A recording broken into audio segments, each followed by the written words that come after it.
Hello everyone, it's Jamie and welcome back to my channel. I am here today to talk a little bit about my plans for summer of 2022. So I had been thinking the other day about the fact that I had projects that I had wanted to finish this year, and I haven't even really worked on a lot of the projects that much. And so I knew that if I actually want to get them finished, I need to buckle down. I need to set some sort of a goal and then try and get them finished so that then I'm not stressing at the end of the year like I didn't finish anything. And so I decided that I would do a little thing for my birthday. Instead of doing like a whole bunch of new starts for my birthday, I want to do some finishes for my birthday. My birthday is in the summer, it's in July, and so I was like, I will do a little the entire summer, because I'm one of those people where it's like, oh, it's only June, but I'm like, my birthday is soon. You know, just in case you were wondering, my birthday is very soon. It's like, it's not, it's like a month away. But so I was like, I'll just use the whole summer season for my little birthday challenge. And so I'm giving myself the summer to try and finish 3 projects for my 33rd birthday. So I will be showing you the projects that I have picked out, kind of explain the reasoning behind why I picked them. Most of them are ones, like I said, at the beginning of the year, I had said projects that I wanted to finish. So I was like, I need to try and do that, put in an effort. And they're all things that are like relatively smaller, and they are kind of in a variety of categories. So I have a long dog sampler, I have a project that's full coverage-ish, I have a project that has like beads and stuff, plus they're a combination of paper charts and pattern keeper, so I have projects that are easy to travel with or to take places, and then also ones that, pattern keeper is so much easier and faster.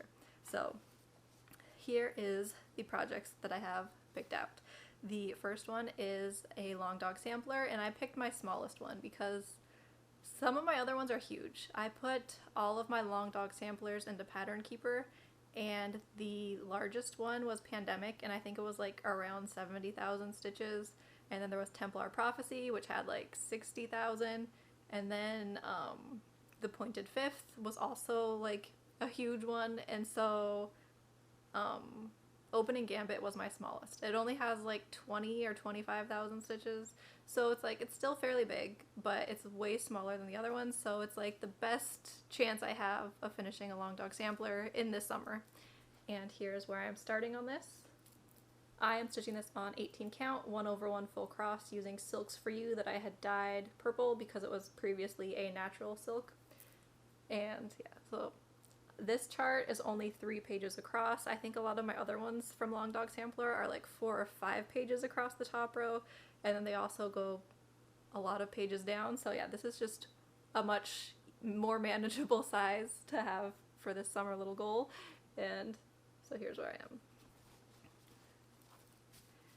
The next project is the Lunar Princess Stitch Along from Sleeping Luna Designs, and this one, if I actually just focus on it, it shouldn't take that long to finish, because what I have done so far in the middle here with Serenity and Endymion hasn't taken that long. It's just focusing on it and getting it finished. This is 28 count purple fabric that I dyed myself, and it's 2/2 full cross, except for the background is a tent stitch. And I think this is one where, even though there's not that much left, I am tempted to not really make this a focus for a finish right away, just because for some reason there's something about stitching on it that I just haven't been enjoying. And so when I had it pulled out before, I would just not stitch because I was not motivated to work on it. And then the next chart is Kita from Pinky the Pink, and this is probably the chart that is going to be hardest to finish just because of the size of it. The size, the back stitching, and then it has beads, and then it also has blended threads. So all of those are things, oh, and then it also has metallics. All of those are things that are just, they slow me down. So it's like, but I really want to get this finished so that I can start another Pinky the Pink chart, because I have Link and I have Zelda, and I want to stitch both of them because they are beautiful charts. And then she also is releasing Sailor Moon charts, and I want all the Sailor Moon charts. So here is my starting point though for Kita at the beginning of the summer.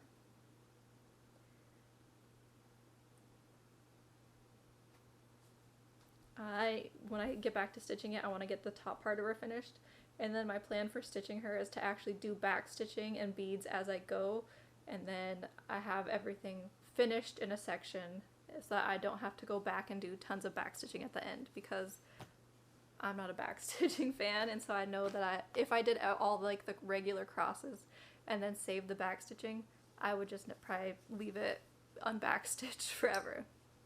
So there was that one.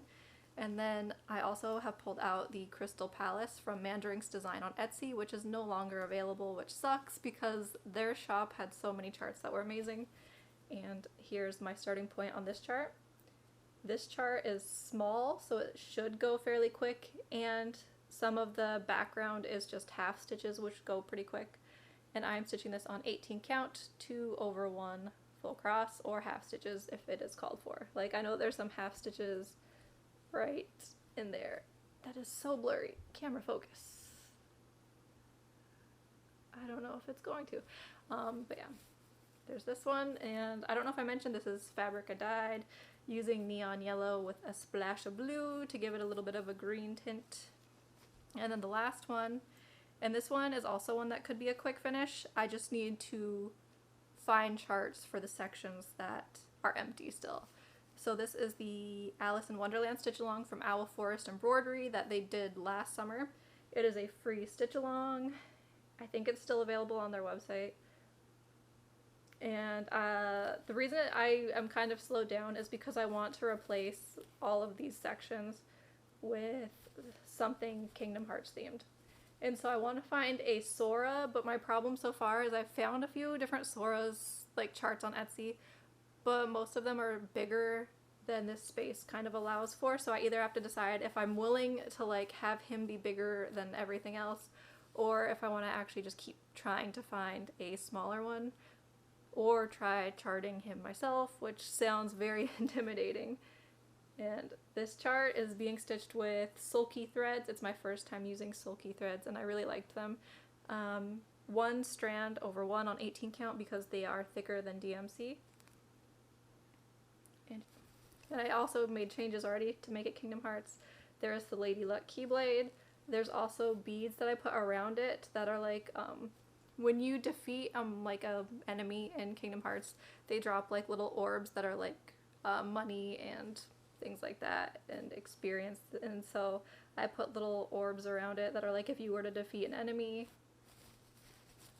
And then there's also the Kingdom Hearts logo over here. Yay! Okay, it's not really, I don't know if you would call it the logo. I call it the logo. But like on all the Kingdom Hearts games, it's like Kingdom Hearts, and then it has the little heart with the crown. So I don't think I have anything with it on it. Anyways, there is this, and that is the last thing that I will be trying to finish. Like I said though, my goal is to only finish 3, but I pulled out 5 to give myself a variety, and some of them would be easier to finish than others, obviously, because some of them are a lot bigger than the other ones. But that is my plans for this summer, and then hopefully if I get those things finished, I could possibly have a new start, because like I said, I have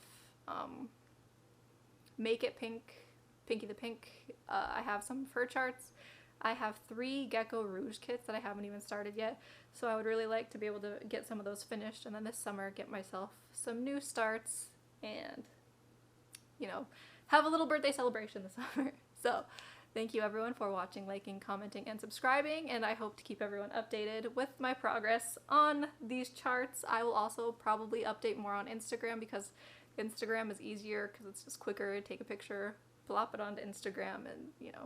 But yeah, thank you, and I will be back. Bye.